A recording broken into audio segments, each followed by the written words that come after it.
شكرا يا ربي شكرا هديت قلبي شكرا. Ada orang itu beberapa pekan yang lalu ngomong sama saya, Ustadz, ya, antum banyak sekali menyampaikan di video. Ya, apa itu? Orang yang dapat akhirat pasti dapat dunia. Iya. Kok saya punya saudara, ibadahnya bagus banget, rumahnya masih ngontrak, tidak punya mobil, dunianya mana Ustadz? Saya jawab, akhi, mungkin dia ngontrak, tapi hatinya lapang dan ridho. Bukankah itu adalah dunia yang paling maksimal? Mungkin dia ngontrak, tapi dia mendapati istrinya tidak pernah menggugat atas apa yang dia berikan kepadanya. Bukankah itu kelapangan dunia? Mungkin dia ngontrak, tapi mungkin dia tidak pernah tersentuh dengan riba. Bukankah itu intinya baiknya dunia? Mungkin dia ngontrak, mungkin dia punya mobil, tapi mungkin saja dia tidak pernah punya utang. Bukankah itu adalah kebaikan dunia? Jadi kalau ada seorang ustadz, bapak dan ibu berkata, orang yang dapat akhirat pasti dapat dunia, jangan langsung mikir dapat dunia itu pasti kaya. Enggak. Bisa jadi hidupnya mungkin standar gajinya lebih rendah daripada kita, tapi Allah berikan kualitas walaupun terbatasnya apa yang dia peroleh. Makanya orang yang tidak berhutang itu salah satu tanda keberkahan hidup. Dan kita hidup pada zaman materialistik, dan di antara implikasi zaman materialistik itu apa? Semua dibuat dalam kondisi bisa berhutang. Saya itu ketika mau beli mobil, cerita sedikit ya, bukan songong, enggak. Ketika saya mau beli mobil itu,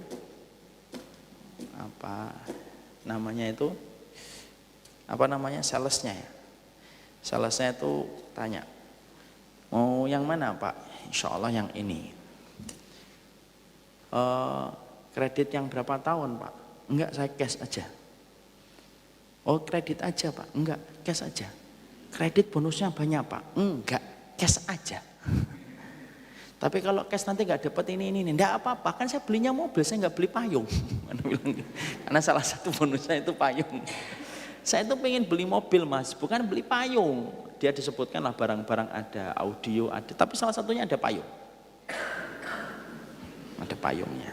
Saya tuh mau beli mobil, enggak beli payung. Payung sudah banyak di rumah. Tapi dia terus memaksa untuk kemudian membeli kredit. Saya harus ngomong, nanti kalau saya beli kredit, terus saya mati, belum kebayar, terus gimana? Lah kan ada istrinya Pak, enak betul saya mau bayar hutangnya sama istri saya. Saya aja belum tentu jadi laki-laki baik buat dia, kok masih nambahin hutang untuk dia, itu gimana? Tapi dari kisah itu, ketika membeli HRV itu, akhirnya saya tuh baru paham ketika pernah sharing ke beberapa komunitas yang saya dekat itu. Memang semuanya itu sekarang itu dikondisikan untuk utang. Bahkan orang kaya pun ditawari kartu kredit supaya dia utang. Mesti ada yang nanya, gimana hukumnya kartu kredit? Tenang aja, nanti saya jawab. Kalau ada yang nanya. Maka kemudian dikondisikan tuh kayak gitu. Saya ini melihat bahwasanya pernah membaca sebuah hadis Rasulullah, tanda keberkahan hidup kita itu kalau kita itu tidak punya utang. Yang ngomong bukan saya, cek aja di kitab kalau kemudian kita tidak percaya.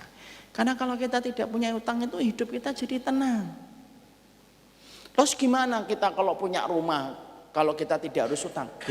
Bapak dan ibu, rumah itu bukan ditentukan karena utang dan tidak utang. Ini contoh ya. Contoh, ini nyata. Saya punya seorang jamaah di Jakarta. Sekitar 5 tahun yang lalu, dia belum punya rumah. Sudah ngaji. Lalu kemudian saat itu pengen dapat rumah istrinya. Istrinya berkata, udahlah pinjam aja, enggak apa-apa. Enggak. Kalau kita enggak minjem, kalau minjem yang halal masih boleh lah. Kalau minjem riba itu yang dipermasalahkan. Kalau kita tidak minjem itu terus gimana kita mau dapat rumah Pak? Kemudian dia berkata, saat itu Ustaz, saya tidak ngerti apa yang membuat saya itu bisa ngomong sama istri saya.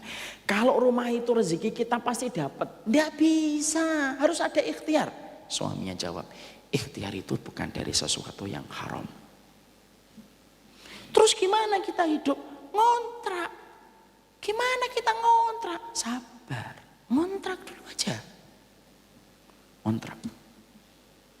Ngontrak itu ternyata dapat rumah yang tidak bisa dikontrak kecuali 2 tahun sekaligus. Dapat kontrak 2 tahun, habis kontrak lagi 2 tahun, 4 tahun. Kontrak lagi sudah 3 kali, 6 tahun. Pada tahun ke-6-nya itu baru memiliki rumah. Dia bilang, dulu kalau kita kredit pakai riba, juga dapatnya rumah ini juga. Cuma karena kita tidak yakin, kita ngambil shortcutnya.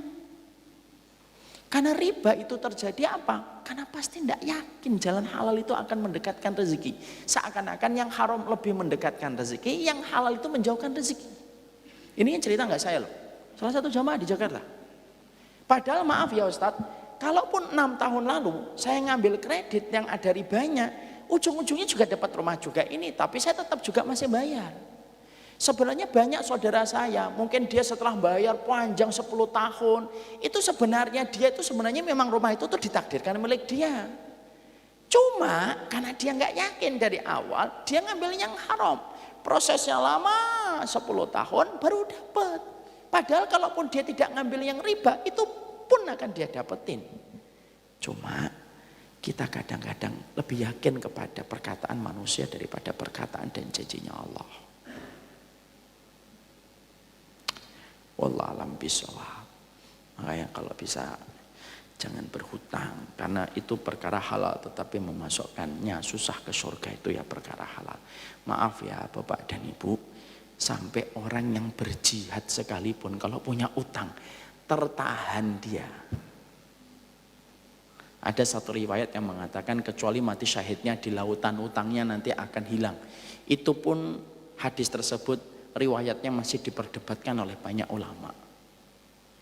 Kalau urusan jihad yang menguras keberanian, menghabiskan ketakutan, taruhannya nyawa, cacat, kalau nggak membunuh dibunuh, kalau nggak disiksa menyiksa, itu ternyata saja bisa tertahan, tertambat gara-gara hutang.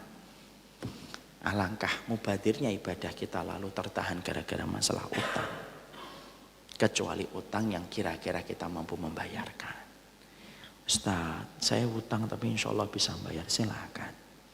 Tapi jangan pernah berhutang pada satu kondisi yang kira-kira nantinya kita akan berat membayar. Dan tolong Bapak, saya dapatin satu riwayat. Kenapa orang itu kalau berhutang gampang, giliran bayar susah? Karena ada setan yang menggelayuti tangan kita ketika kita memiliki harta, supaya kita mengatakan, bulan depan aja bayarnya.